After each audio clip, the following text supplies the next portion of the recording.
Hi friends, இங்கே பார்த்தீங்களா எவ்வளோ குட்டியான க்யூட்டான அணில் குட்டி. இது எங்கள் வீட்டில் ஒரு நாள் இன்னொரு மாடியிலேருந்து ஒரு மாடிக்கு மிதிக்கும் போது கீழே வந்துருச்சு ஃப்ரெண்ட்ஸ். நாங்கள் அதுக்கு எடுத்து பால்லாம் கொடுத்து கொஞ்ச நேரம் வச்சுருந்தோம் ஃப்ரெண்ட்ஸ். எவ்வளோ க்யூட்டாக இருக்குது பாருங்கள்.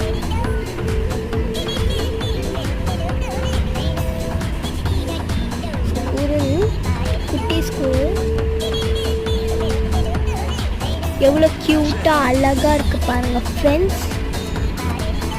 நாங்கள் இது பார்த்தோன்னே ரொம்ப எங்களுக்கு ஹாப்பியாக ஆயிடுச்சு. அதுக்கப்புறம் கொஞ்ச நேரத்தில் அவங்க அம்மா வெளியே கத்திட்டே இருந்ததுனால நாங்கள் அதுக்கிட்டே போய் விட்டுட்டோம். நாங்கள் அதை எடுத்து போய் வெளியே விட்டோன்னே அவங்க அம்மா ஸ்குரல் எடுத்துகிட்டு போயிடுச்சு ஃப்ரெண்ட்ஸ். எவ்வளோ க்யூட்டாக அழகாக இருக்குது பாருங்கள்.